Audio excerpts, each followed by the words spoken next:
Hi friends, welcome to rishis Telugu stories. ఎవరైనా మన ఛానల్ని సబ్స్క్రైబ్ చేసుకొని వాళ్ళు ఉంటే ప్లీజ్ సబ్స్క్రైబ్ చేసుకోండి ఫ్రెండ్స్. అలానే ప్లీజ్ నా వీడియోని లైక్ చేసి షేర్ చేయండి. మీరు లైక్ చేయడం వల్ల నా వీడియోస్ మరికొంతమంది చూసే అవకాశం ఉంటుంది. ఇక స్టోరీలోకి వెళ్ళిపోదాం. నీవే నా సర్వస్వం 56వ ఎపిసోడ్. అదేంటి, మేము లేకుండా మీరిద్దరేనా అని కరణ్ గట్టిగా అరుస్తుంటే, రే ఎందుకురా అరుస్తావు, మనం ఎప్పుడూ బయట తిరుగుతాం కదా, మేఘ ఎప్పుడూ రాలేదంటోంది కాబట్టి తనని తీసుకువెళతాను అన్నాడు అజయ్. రాత్రి జరిగింది ఒక్కసారిగా కళ్ళ ముందు మెదలగా, నో జయ్, నేను అడిగింది అందరూ వెళదాం అని మేఘ అడుగుతుంటే, నువ్వు బయటకు తీసుకెళ్ళమన్నావు అంతవరకే, మిగిలినదంతా నా ఇష్టం అన్నాడు అజయ్. దాంతో కరణ్ మేఘ ఏడుపు మొహాలు వేసుకొని ఒకరినొకరు చూసుకున్నారు.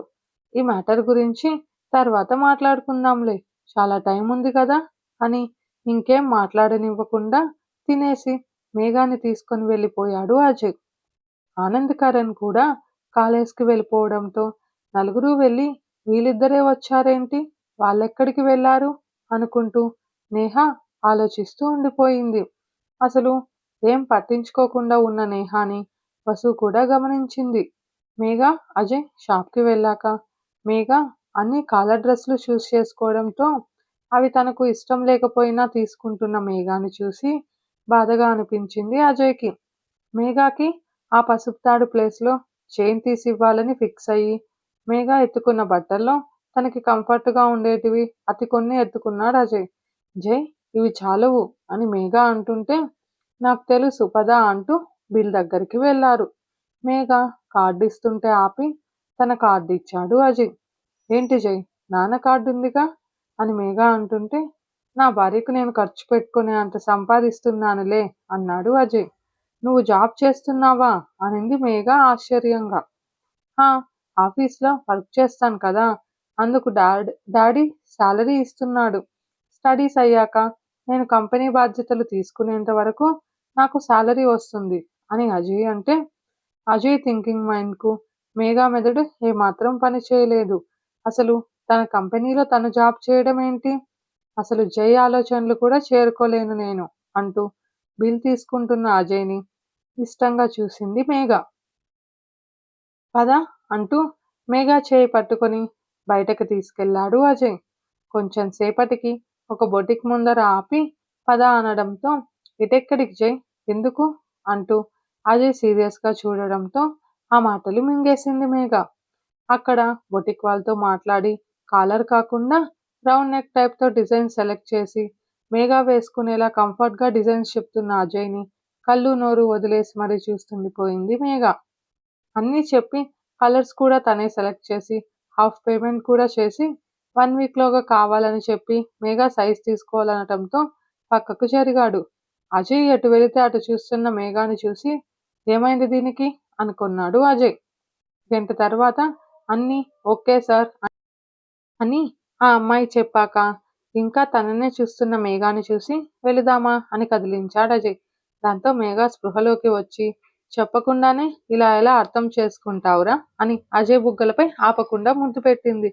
ఏ అమ్ము, ఏమైందే నీకు అంటూ మేఘ పెడుతున్న ముద్దులని ఆపాలని లేకపోయినా బొటిక్లో వాళ్ళంతా తమ వైపే షాక్ కొట్టినట్టు చూస్తుండడంతో మేఘ నాపి దగ్గరకు తీసుకుని, చెప్పాను కదా నీ ఊపిరి కూడా నేనే అని, నా అమ్ము గురించి నేను తెలుసుకోలేనా అని అజయ్ ప్రేమగా మేఘ చెంపనిమిరి, నువ్వు చేసిన పనికి పాపం వాళ్ళు చూడు షాక్ కొట్టినట్టు ఎలా ఉండిపోయారో అని షాప్లో వాళ్ళని చూపించి బయటకు తీసుకెళ్లాడు అజయ్.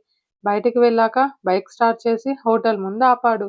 ఇక్కడికి అంటూ అజయ్ వెనకే వెళుతూ జై అని ముద్దుగా పిలిచిన మేఘ మాటలకి నవ్వుకుంటూ లోపలికి వెళ్ళాడు. మేఘ కూడా జై సారీ అనింది అజయ్ పక్కన కూర్చుంటూ. అక్కడ స్టాఫ్కి కాల్ చేసి చెప్పి కాఫీ చెప్పి, సారీ ఎందుకు అన్నాడు అజయ్.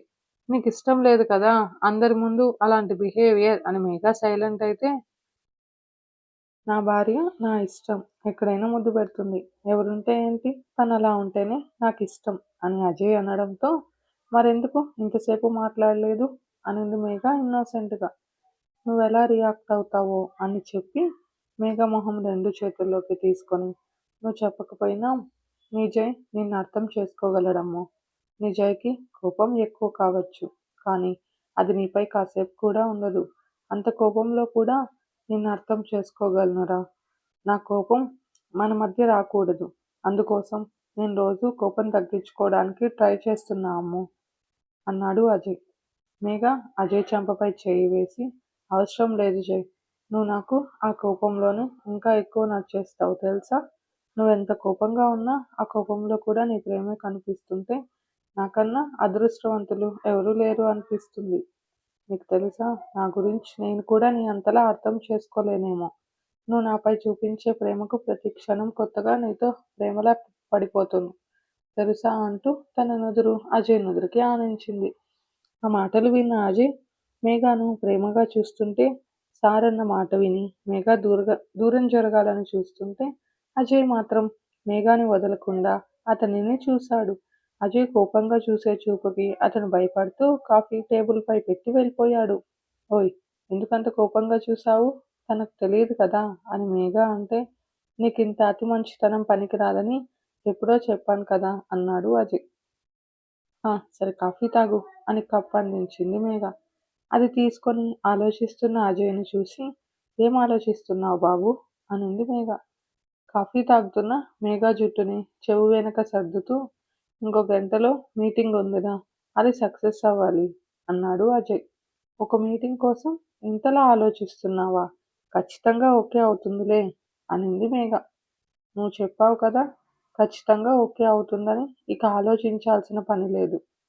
గౌతమ్ చెప్పాడు గుడికి అడిగావని, రేపు ఈవినింగ్ వెళ్దాం అన్నాడు అజయ్. సరే మరి టూర్ అంది మేఘ. అది అందరూ ఉన్నప్పుడు డిస్కస్ చేద్దాం అని అక్కడ అమౌంట్ పే చేశాడు అజయ్. జై, మన హోటల్లో కూడా బిల్ పే చేస్తావా నువ్వు అనింది మేఘ. "హా, అది నాకు అలవాటేలే పద అంటూ మేఘాని తీసుకొని కాఫీ సర్వ్ చేసిన అతనిని చూసి మేనేజర్ అని అరిచాడు అజయ్.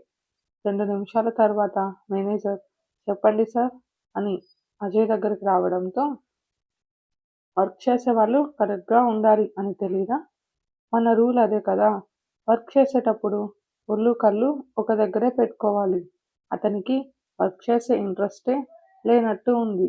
ఇన్ని మాటలు చెప్తున్నా ఎటువైపు ఉందో చూడు అతని చూపు అని ముందు అతనిని జాబ్ నుంచి తీసేయండి అని కోపంగా చెప్పి అతనిని కోపంగా చూసి బయటకు వెళ్ళాడు అజయ్.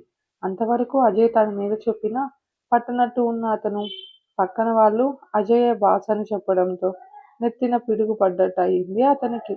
వెంటనే మేనేజర్ తనని సెటిల్ చేసేయండి అనడంతో అతను ఎంత రిక్వెస్ట్ చేసినా మిగిలిన వాళ్ళు పట్టించుకోలేదు. ఎందుకు అతనిని జాబ్ నుంచి తీసేశావు? నన్ను చూశాడనా అని మేఘ అడగడంతో, నిన్ను చూసింది ఫస్ట్ మిస్టేక్ అయితే తన చూపు ఇబ్బంది కలిగించింది నీకు. రేపు హోటల్కి ఎవరొచ్చినా అతను అలాగే చూస్తే వాళ్ళు ఇబ్బంది పడతారు. ఫ్రీగా మూవ్ అవ్వలేరు. దెన్ నెక్స్ట్ టైం హోటల్కి కూడా సరిగ్గా రారు అని అజయ్ అనడంతో, ఈరోజు నీలో చాలా వేరియేషన్స్ చూపిస్తున్నావు జై. నేనే నిన్ను పూర్తిగా అర్థం చేసుకోలేదేమో అని మనసులో అనుకొని పైకెక్కింది మేఘ. ఇంటి దగ్గర వదిలిన అజయ్ని చూస్తూ లోపలికి రా అజయ్ అనింది. లేదురా, నెక్స్ట్ టైం వస్తాలే, మీటింగ్ ఉందని చెప్పాను కదా అని అజయ్ అనడంతో, సరే బాయ్ అని అజయ్ జుట్టులో చేయి పెట్టి చెరిపేసి లోపలికి వెళ్ళింది మేఘ. మేఘ లోపలికి వెళ్ళే వరకు ఉండి తర్వాత వాళ్ళ నాన్నకు కాల్ చేశాడు అజయ్. నేను అమ్మ ఆల్రెడీ బయలుదేరాం అజయ్ అని నీరజ్ గారు అనడంతో, సరే నాన్న అని అంకుల్ ఏమంటారో అనుకుంటూ అలాగే బయలుదేరాడు అజయ్. అజయ్ వెళ్ళిన 10 నిమిషాలకు వచ్చారు నీరజ్ వాళ్ళు. వీళ్ళు వస్తారని ముందే చెప్పడంతో తన పిఏకి చెప్పి డిస్టర్బ్ చేయకు అని మహేంద్ర గారు వర్క్ గురించి స్ట్రిక్ట్గా అనడంతో, సరే అని అతను వెళ్ళి అజయ్ వాళ్ళని లోపలికి వెళ్ళమన్నారు. నీరజ్ వాళ్ళు లోపలికి రావడంతోనే మహేంద్ర గౌరవంగా పైకి లేచి కూర్చోమన్నాడు. నీరజ్ రవలి కూర్చోగా అజయ్ పర్వాలేదని నిల్చొని ఉన్నాడు. కాఫీ, జ్యూస్ ఏం తీసుకుంటారు అని మహేంద్ర అడగడంతో, ఇప్పుడు అవేం వద్దు అని నీరజ్ గారు ఎలా స్టార్ట్ చేయాలో తెలియక తడబడుతుంటే, అది ఇష్టపడని అజయ్, సారీ అంకుల్, నాకు తెలుసు గౌతమ్ మీతో ఈ విషయం మాట్లాడుంటాడు. నేను ఆ టైంలో అమ్ముని ఆపడానికి ఇంకేం చేయలేకపోయాను అని అజయ్ అంటుంటే, అమ్ము అన్నాడు మహేంద్ర ఐబ్రోస్ పైకెత్తి అజయ్ని చూస్తూ. నాకు మేఘాని అలా పిలవడమే ఇష్టం అంకుల్ అని షై ఫీల్ అయ్యాడు అజయ్. సిగ్గుపడుతున్న కొడుకుని ఇద్దరూ నవ్వుతూ చూస్తుంటే మహేంద్రకి కూడా నవ్వు వస్తున్నా కవర్ చేసుకున్నాడు. అమ్మో, నా చెల్లి కోసం, వసు కోసం అందర్నీ వదులుకోవడానికి కూడా సిద్ధపడింది. తనకెందుకు అని వదిలేయాలనుకోలేదు. అందుకే ఇలా తాళి కట్టి తనను ఆపడానికి చూశాను. అలా అని నేను చేసింది కరెక్ట్ అనను. నాకు తెలుసు, ఒక ఆడపిల్ల తండ్రిగా మీరు మేఘ పెళ్లిపై ఎన్నో ఆశలు పెట్టుకొని ఉంటారు. కానీ ఆ సమయంలో నాకు తనని కాపాడుకోవడం మాత్రమే కరెక్ట్ అనిపించింది. మీకిలా చేసినందుకు నాపై కోపం ఉంటుంది. అందుకు ఎలాంటి పనిష్మెంట్ ఇచ్చినా నేను సిద్ధంగా ఉన్నాను. కానీ అమ్ముని మాత్రం దూరం చేయకండి.